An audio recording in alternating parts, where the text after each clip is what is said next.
The letter sent to destroy the Jews.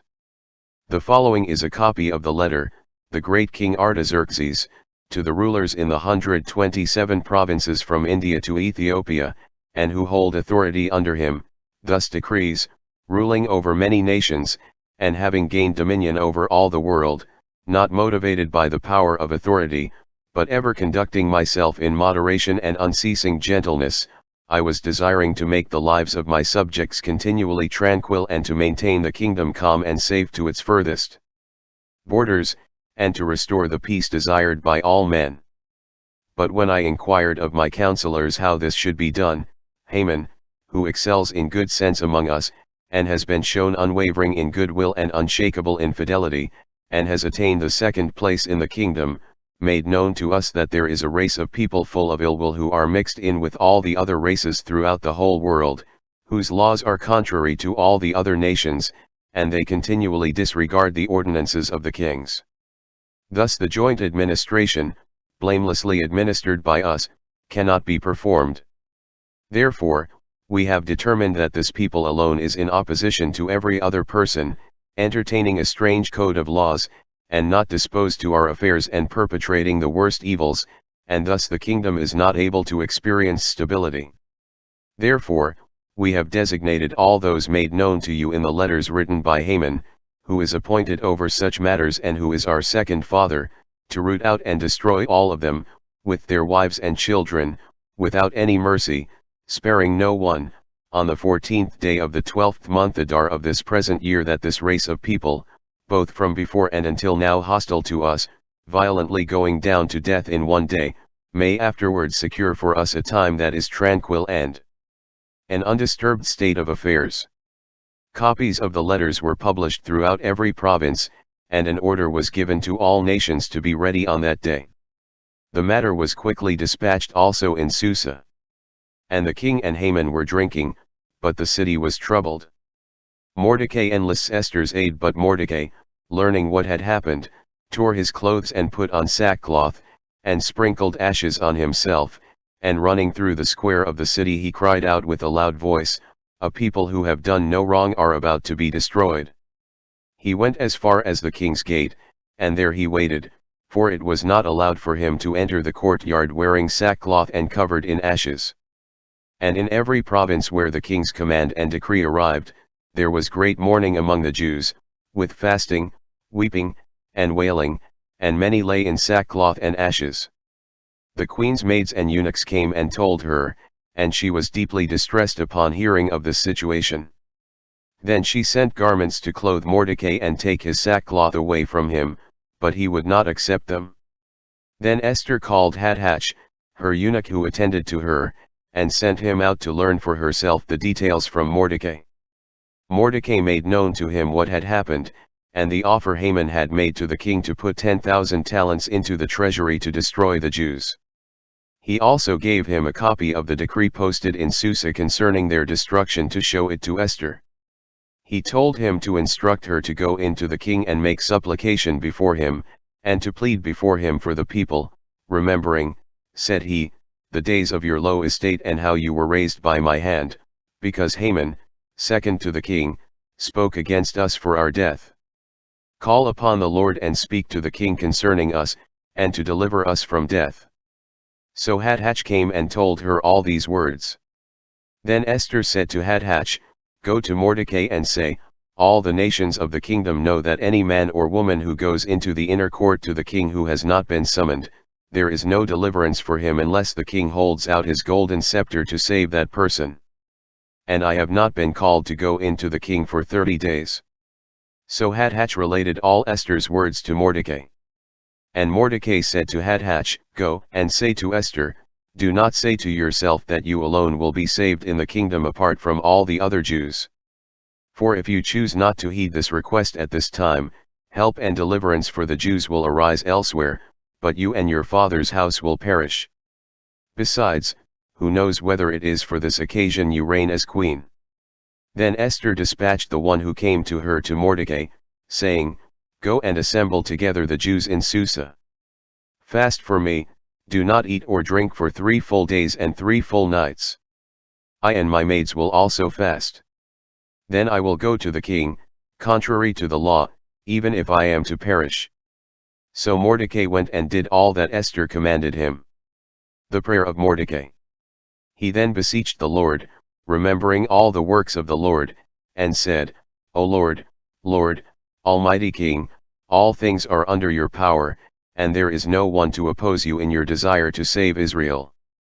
For you have made heaven and the earth, and every wondrous thing under heaven, and you are the Lord of all, and there is no one who shall resist you, Lord. You know all things, you know, O Lord, that it is not out of disrespect or arrogance or love of honor that I did this, to refuse to bow down to the haughty Haman, for I would have been happy to kiss the solace of his feet for the salvation of Israel. For I did this in order that I not place the glory of man above the glory of God. I will not bow down to anyone but you, my Lord, and I will not do these things out of arrogance. And now, O Lord God, King, God of Abraham, save your people, for they look upon us for our destruction, and they desire to destroy your inheritance from the beginning. Do not disregard your portion which you redeemed for yourself out of the land of Egypt. Hear my prayer and be merciful to your inheritance. Turn our mourning into feasting so we may live and hymn your name, O Lord. Do not destroy the mouth of those who praise you.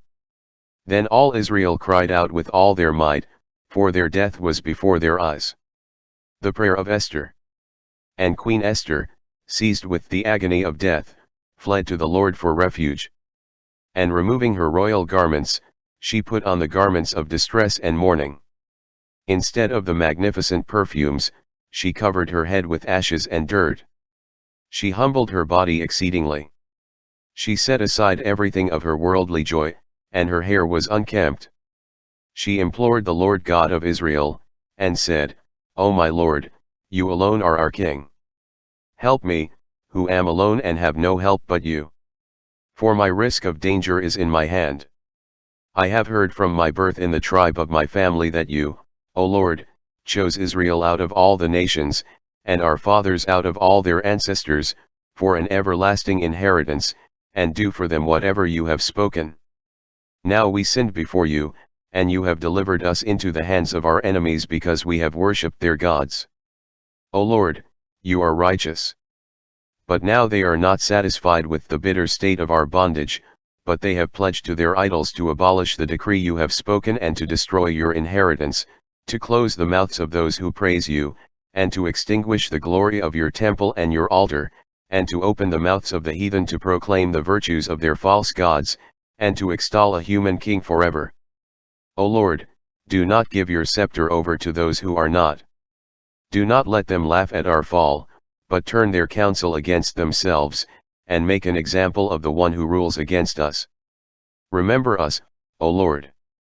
Manifest yourself in the time of our affliction, and encourage me, O King of gods and ruler over every power. Grant to my mouth proper words in the presence of the lion, to turn his heart to a hatred of our enemy, so that he and those agreeing with him may perish.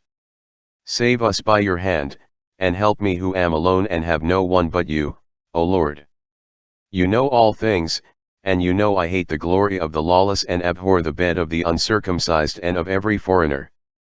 You know my necessity, for I abhor the symbol 5 of my proud station which is upon my head on the days when I appear in public, as if it were a menstrual rag, and I do not wear it on the days I am alone. Your handmaid has not eaten at the table of Haman, nor have I honored the banquet of the king, nor drunk the wine of libations. Neither has your handmaid rejoiced since the day of her elevation, except in you, O Lord, God of Abraham. O God, who have power over all, hear the voice of us in despair, and deliver us from the hand of those acting wickedly, and deliver me from my fear. Notes from the previous page. 3:13a-13g. These verses do not occur in the Hebrew manuscripts, but only in the Greek. LXX, and are considered by many to be an addition to the Book of Esther. The demonic pride of Haman is evident in the letter. As author of the letter, v12, Haman attempts to glorify himself in the name of the king, while slandering the people of God. 4:1-3 Mordecai is consistently seen by the Fathers as a Christ figure, see 8:12m, where he is referred to as deliverer and constant benefactor to the Jews. Consistent with this typology, Mordecai leaves the courtyard of the king, removes his fine garments, and goes out among his people to share in their sufferings, see Philippians 2:5, 7.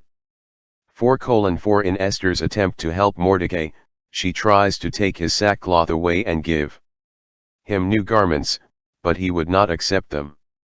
This is fulfilled when Peter would try to dissuade Jesus from accepting the cross, Matthew 16:22. Because his mission was to completely identify with his people, Jesus also would not be dissuaded.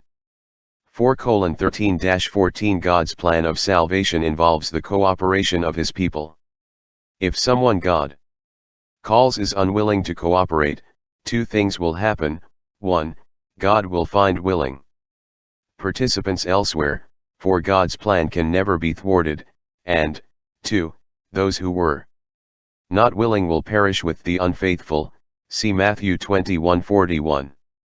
Mordecai's question, who knows whether it is for this occasion you reign as queen, is a call to all believers to courageously discern the will of God for their particular moment in life in order to fulfill God's plan.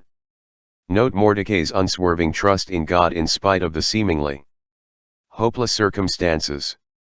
4:15-17 Esther's fast and her courageous act of mercy for her people reveal her resolve and her character. This fast of Esther and the whole community marks the turning point in the events of the story and the beginning of the downfall of Haman. 4:17a-17x These verses do not occur in the Hebrew manuscripts. 4:17a-17h Mordecai's prayer, not included in the Hebrew text, follows a classic pattern of praise, remembrance of God's works, and petition. 4:17e One of the devil's unsuccessful temptations of the Lord was to try to lure Christ to bow down before him, Matthew 4:9, 10.